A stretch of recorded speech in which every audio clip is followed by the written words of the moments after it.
Hôtel ya solo ezali kaka se moko na Kinshasa, Hôtel Pacifique Hotel.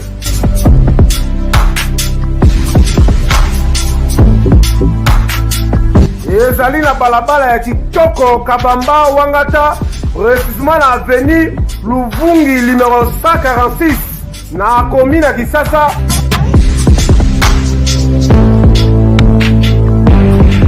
Kolala pe kolamuka ezali kitoko, malile ezali kitoko, ba chambre pe confort, ba appartement ezali propre ndeti kaka ozala mikili.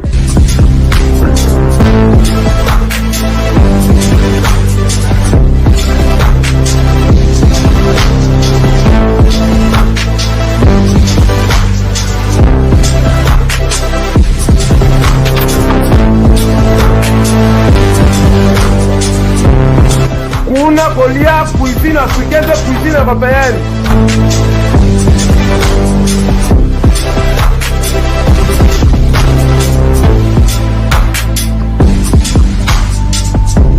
Tunanga nini, wifi eza ofele, ordinateur eza ofele, voiture pe ya déplacement ezali. Oui, bonjour, Naba Internet, plus ressources à la vision, la www.banca télévision. Et bienvenue dans votre émission Cours de Grand, une émission conseillée présentée par Martial Nombi à la Kamikaze de la presse. Aujourd'hui, dans cette émission, nous allons parler d'un thème où ils ont battre record maintenant. Et mouvement à contredire été.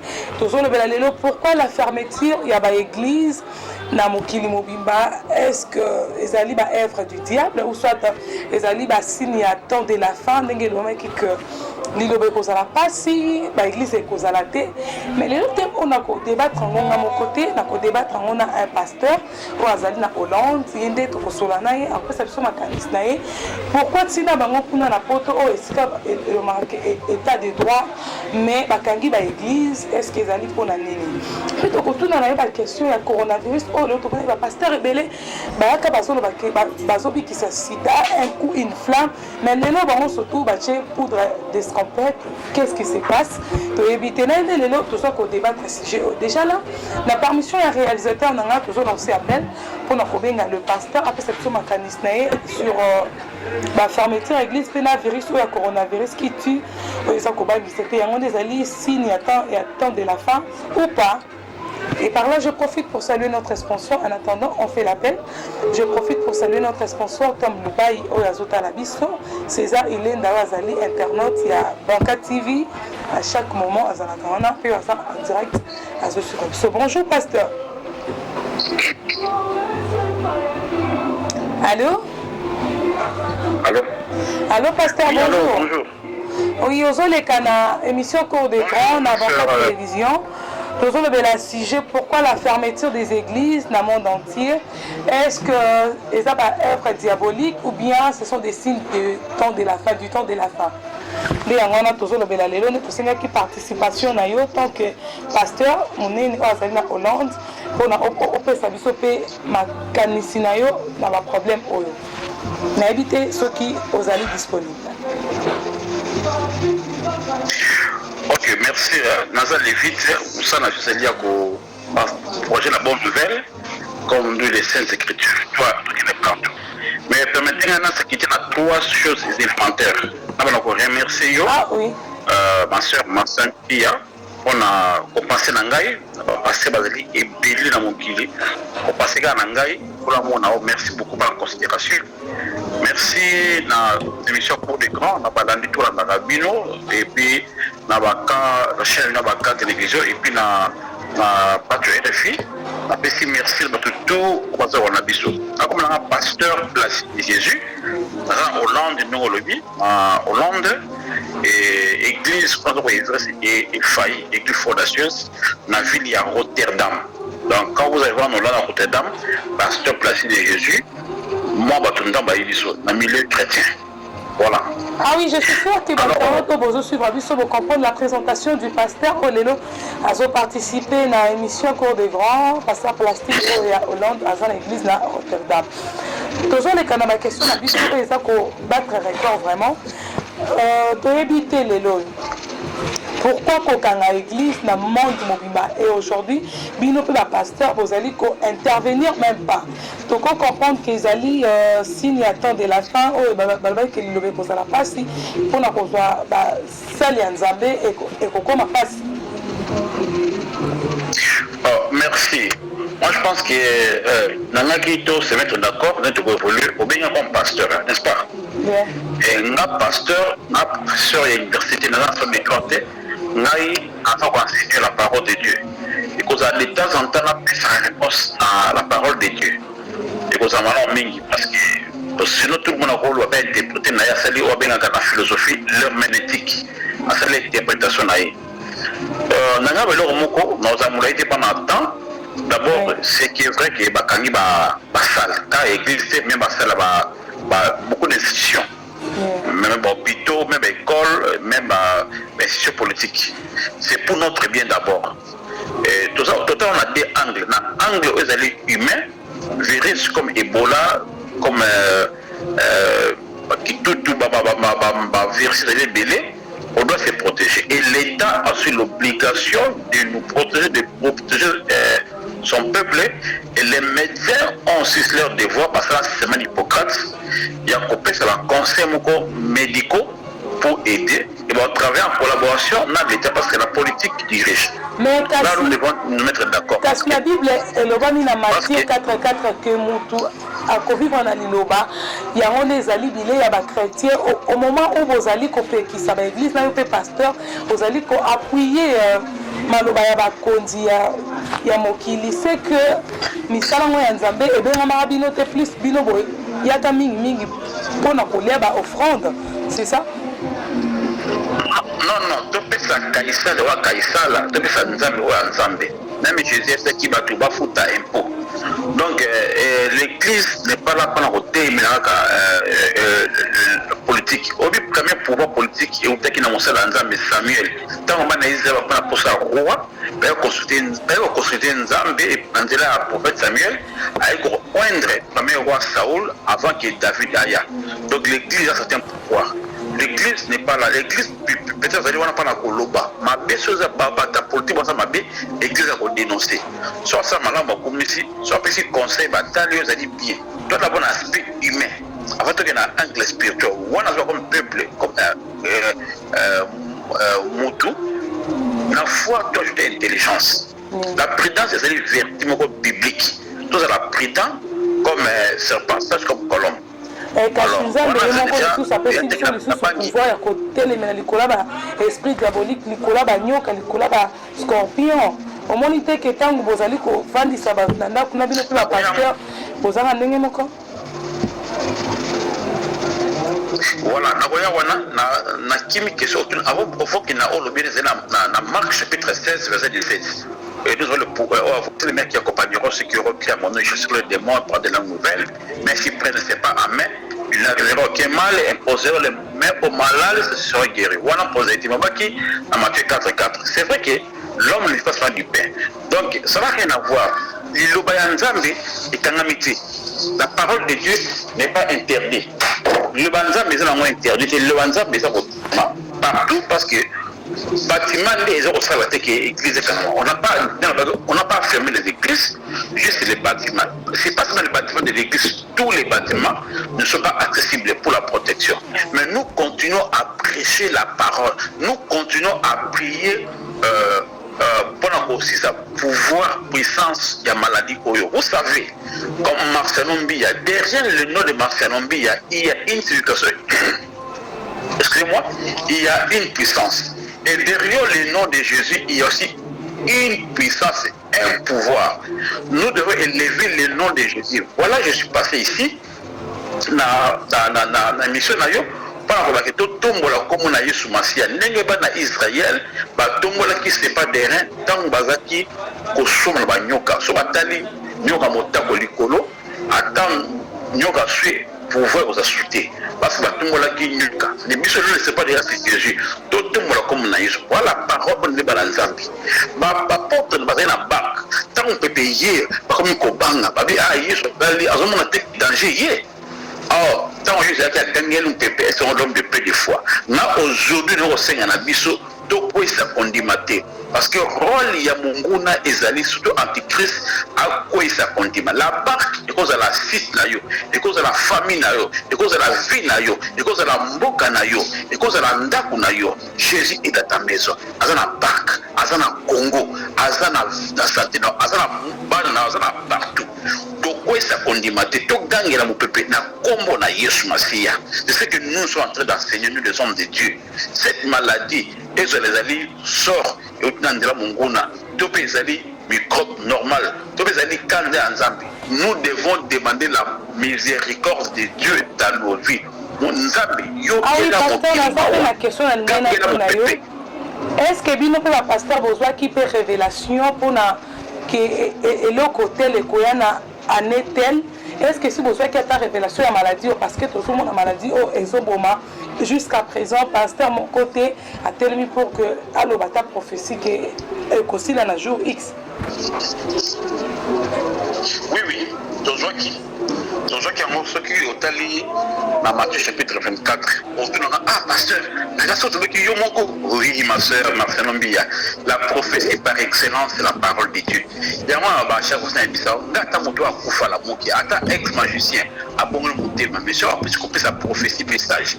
Ce qui est pokani na parole de Dieu te na boui yango.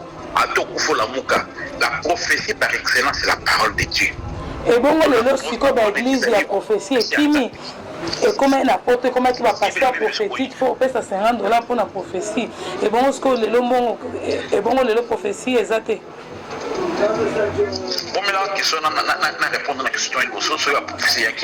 La Bible, qui est bien, dans Matthieu chapitre 4. Ma tête, ma question là. Bible, c'est noir sur blanc, qui n'attend à Souka, ma caboya est belée. Surtout dans Matthieu chapitre 4 verset 6, vous entendez parler des guerres et même des guerres, intention des guerres, des menaces de guerre. Attention, ne vous laissez pas troubler par ces nouvelles car cela doit arriver mais ne sera pas encore la fin.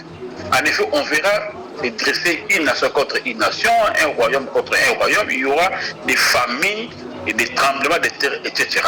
La famille, maladie au Menzala, ce qui est annoncé déjà avant. Mais ce qui est annoncé avant le prophète Akala, et bon, ce qu'on dit le prophète Sikao, est-ce qu'un Nzambe a passé une directive pour la Sungamboka, pour la Nakalezaki, pour ceux qui m'ont dit Daniel, a 3 jours, après 3 jours, m'a campé Salami. Mais l'autre monde a passé surtout Bakini. Est-ce que l'autre a passé Nzamba Pambola, la sœur Massanombia, merci Nzamba Pambola. Au moins un jour après le discours du chef de l'État, Nasala qui a toujours vouloir inventer. Peut-être n'a pas été que dans pasteur. Tolbaki, il faut que l'État ou va consulter les hommes de Dieu. L'État n'a pas consulté. On n'a pas consulté les hommes de Dieu, on n'a pas consulté l'Église. Ce qui m'a aidé par la Mungwa, la source qui est allée à Boga Mungwa. Oh, Mungwa, c'est la parole de Dieu, et puis ça la saveur et l'engi, et puis ça l'oblige. Les hommes de Dieu sont là, mais nous n'attendons pas qu'on vienne nous consulter, pas de la gloire humaine. Tout ce que nous cherchons, ce n'est pas l'approbation humaine, et l'approbation divine.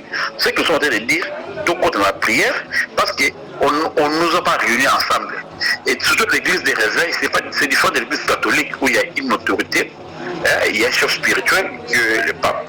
Mais nous, chaque église a sa vision, il y a des différents pasteurs, mais il y a aussi des différentes plateformes. Mais que cela ne tienne, nous avons bon là, nous avons besoin de ce message, que tout le monde a eu sous ma fille à l'écolo, tout le ça condimate. Parce que la Bible a dit que quand venant le Fils de l'homme, trouveras-tu la foi. On dit bien que si le Fils de Dieu a écrit dans mon qu'il pour détruire les œuvres du diable. Et pourquoi pas pour que ça appelle le Saint-Esprit et quitter là qui va être ou Yakala et quitter et détruire l'esprit diabolique et télémi dans mon qu'il. Au moment où tu es qui va pasteur, vous avez qui ça va ni un miracle comme ça va binzo dans zoto, comme ça va 5000 francs dans zoto et alors pourquoi ça la télé le miracle mon coquet mutu a coûté mina virus au pindo le virus au moment dans et bimi et botomonia le nom bien ça n'est qui il faut d'abord confiance que kaka dans la pasteur mosusu obika na nzambe médecin parce que bamédecin toko néglige monté bazali baserviteur baservir nzambe na nzela ya médecine. Il y a des professeurs qui servent Dieu parce que bajuriste bazali mpe bapasteur.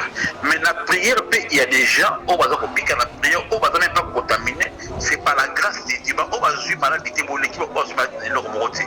Donc mosusu oza kobika parce qu'il y a des gens oyo bazwi maladi bakufi mosusu babiki oyo baka oui mais nzambe asali na nzela ya médecin parce qu'il y a bon délivré. Alors nous sommes en train de prier pour ça, mais il faut comprendre leur mot baki babisa bambinzo il faut savoir que Bible on attend le livre de la foi parce que la foi bien sûr on attend babi attend des faux prophètes. Bon ça miracle il y aura des faux prophètes, des faux serviteurs de Dieu bazali. Mais nous autres, moi pasteur placé de Jésus, j'ai dit devant cours de grand dans la chaîne Bakage, c'était la mission à sœur Mme Marcel Mbia. Moi je ne suis pas guérisseur. Moi je suis serviteur, mon salle Nazambi. Nazali côté. Et bon, vous la pasteur Bozaki à Tikota, il est laissé. Aussi, il dit qu'un mouchoir à pasteur Biki. Le mouchoir est dans la minorité. Maman. Moi je dis que nous faisons des miracles au nom de Jésus-Christ de Nazareth. Ce n'est pas au nom d'un homme, ce n'est pas au nom de qui que ce soit. Il y aura chacun qui a mis ça dans bango, dans ma cambo, dans bango, dans ma dire, dans bango, par ses fruits. Moi je ne fais pas des grimaces, la vérité. Le nom de Jésus, qui est le seul nom qui guérit, c'est le nom de Jésus-Christ. Il y a un qui prend un médicament, tombe comme on a Jésus. N'est-ce pas qui ne sert pas derrière. N'a pas d'hôpitaux, n'a pas médecin, n'a pas comme on a Jésus, et chapeauté, et détrôné. Jésus a monté que sur la voie. Ah oui, tu comme déjà la souka ya émission na biso bazo ça nga signe déjà na biso na réalisateur na biso pour notre comme na souka. Question sur que ezali lelo tozomona ba pasteur baza na souci ya bandimité bazo senga bandimi offrande par le virement bancaire au moment où que bayebi na temps oyo offrande mutu apa mona na mbongo et ko servir ye na nini nayebi te okoki koloba nini na kwa on est comme escroquerie ou bien il veut faire des miracles na ndenge na bango. Sur Marcel Mbia, nous sommes rapides dans la question. Il faut d'abord dire que l'église, ce n'est pas le bâtiment. L'église, là, mais l'église, est allée communauté ensemble. À cause de la prière, à côté, beaucoup de Internet. À partir d'Internet, ce qui a sali cette introduction à TI, na souka à conclure na offrande. À gros, na $100, bateau bazo commencer ngai ser X na pesi $50, ngai frère Kinga na pesi $100. Répondre à ma question là, non répondre na comprendre qui na comprendre la question là, na ina avocat Marcel Mbia. L'église est ensemble, ils ont participé, mais c'est le lieu où l'église est sanganaka, où le peuple de Dieu, quand l'église est sanganaka, parce qu'on a un bâtiment, parce qu'on a un bateau, parce qu'on a un avion, parce qu'on a un libanda, tout. Mais c'est mieux dans la temple de Sikamoko. Alors, chaque communauté a un principe. D'abord, c'est quoi l'offrande? Offrande, il faut comprendre d'abord. Offrande et zali, dont fait à la divinité, déposé dans un temple. Ça tombe dans un temple. Pourquoi? Parce qu'on a mis ça dans un temple. Et c'est quand il y a un culte, quand il y a une messe. Mais alors, quand moi je suis en train d'une émission où j'ai fait une émission où on s'est dit même dans Facebook, n'a qu'au Senga, il dit. Ce qui église, organisation, na ba pasteur rebelle bazoleka bazosenga offrande au moment où nzambe alobaki ke liloba apesi ofele topesa ngo mpe ofele na moment oyo ezali na terre kopesa bato de lobiko ena kosenga mabongo. C'est mon salon bien. Personne n'a fait tant comme un ami exprimé, ça fait malade. Oui. On a tant qu'on s'exprimer à la fin de la question, on a mal compris peut-être pas tout. Quand ça a offrande, ils allaient te consommer à côté que le banzambi. Tu peux ça d'abord offrande l'église quand tu bois à monter. Ils ont pété que droit d'entrée, l'église a le droit d'entrée. Ils ont offrande à personne banzambi, pas au sunga misala. Tout ça va différentes sortes, il y a macabo. Ils ont au monde, on appelle ça la pauvre, ils ont la dîme, ils ont un dixième, 3 ans, ils ont offrande, ou bien la guerre. Mais ah oui, comme il a souka, naebi qui est au continuer en gros, lobby, parce qu'on me fait signe déjà, on doit mettre fin dans cette émission.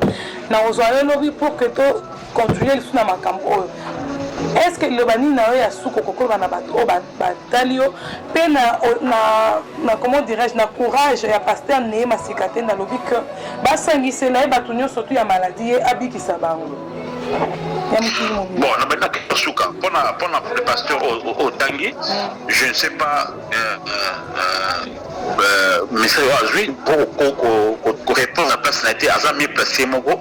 Ou bien ça, tu as dit que tu as élingé, n'a dengue au talélier. Non, j'étais, Bible, c'est un léger point. J'ai été, dans un message, et chacun, moi, je suis pas bien placé pour discerner un message pour les moments. Donc, dans ça, maintenant, bien placé. Pour un message, je pense que les alamiens, nini à tansi pour nango muta discerner mais par rapport à message nga je que c'est là que non to bangati parce que ba déclarer la chef d'état mingi au banque sabatu et là au banque sabatu ba banga mais biso to ko banga to la yesu masia et par rapport offrande offrande na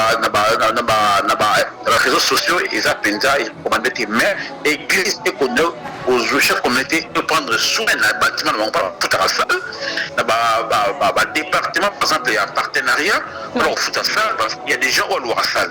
Mais ce n'est pas toujours des matins qui sont online, qu'au Senga, tout ça d'abord, tout ça soin, tout ça d'abord, après, c'est l'autre comme un serviteur, nous sommes les serviteurs du Christ. Merci beaucoup. Merci beaucoup. Merci beaucoup, pasteur. Ce que tu as évité, est-ce que verset exact au Tikeli Bananzambe pour que va méditer dans mon colalelo et Matthieu soit construit? Oui, dans Matthieu chapitre 24, verset 26 et dans 24, que les signes attendent.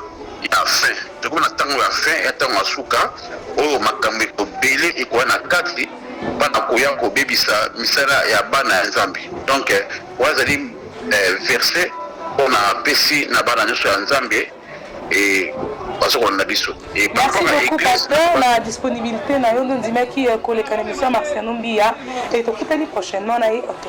Merci beaucoup Nabino Nyonso Botala Kibiso. Je suis sûr que pour lundi pasteur vous comprendre il y a pas question il y a ça la source va commentaire là ce qui va question Nabino les sources to kobenga pour que après ça soit éclaircissement sur ça peut être sur terrain dans l'église tous la pasteur et belé après ça biso makanisi na bango pourquoi le pasteur nyonso bakangi bilongi les bakangi église le pasteur bakangi bato bilongi c'est que biso na pasteur tozaka ini pour na mbongo ya ba offrande ndenge to yebite nzambe moko ayebi de pourquoi ça makambo yebana pour na pété na to baza ko sala nzambe na bosolo to na lokuta merci mingi na galère azaki na montage na caméra et na montage et na réalisation émission et merci beaucoup na Pacho RFI pour la confiance au Pessinga comme dévendant azaki na biso César il est je suis sûr que ta question je posais la poser en gros pour ça ba inquiétude na so besoin éclaircissement sur tout le point au pasteur Placide et à Hollande à Pessibino. Donc, prochainement, on a invité Moussoussou, on a sujet Moussoussou. Déjà là, je vous dis bonjour chez vous. Papalipa, papalipa, papalipa. Engaye, papalipa, papalipa, papalipa, papalipa, papalipa, papalipa, papalipa. Tout le monde n'est pas d'habitude. Engaye, la carte à Istanbul, de nouveau. Agence César Moko, il y a boss de boss, Teddy Kabongo. Moutou mounan de malman ya moutou en Zambie. Tala! Vous avez 10 kilos, 20 kilos, 30 kilos. Vous avez sur l'équipe de Istanbul, la Turquie. Agence César Moko, il y a Teddy Kabongo. Ah, c'est la classe et la différence. Vous avez 10 kilos, 20 kilos, 30 kilos, 40 kilos. Vous avez 2 jours, vous avez mobile, ça c'est la Yolo Zouangou. Et vous avez avec les grands gérants. Papa Kazali na pointe. Tout le monde, Ribé on est à la pointe. On est Karakuna. DG, Diwasa, les Karakuna. Rodriguez. Rodriguez Djogo, numéro 10. Les Karakuna, ça va bien. Grand prêtre de l'Ukotinga, Ngaye, Major Teka, les Karakuna. Ngaye, Okitopan Nachala. Sont comme la Turquie. Quand ça, on a tous les agence, il y a solo. Et ça va Moko. Il y a boss de boss, Teddy. Ah, Kabongo. La classe et la différence. Kuna, c'est du sérieux. Kuna, place à Sir. Agence, cargo, baraka business. Ah, Force. Kuna, c'est du sérieux. Ah, Tony Makoso na pointe. Ribe Onema. Boleka Kuna. Tala. Ah, Etanda. Marco Ngundi. Ah, force. Kuno tché aux yeux. To tché le to sur le ça na mbongo kotika la chance. Baraka Cargo Business. Kuna fait. Tala.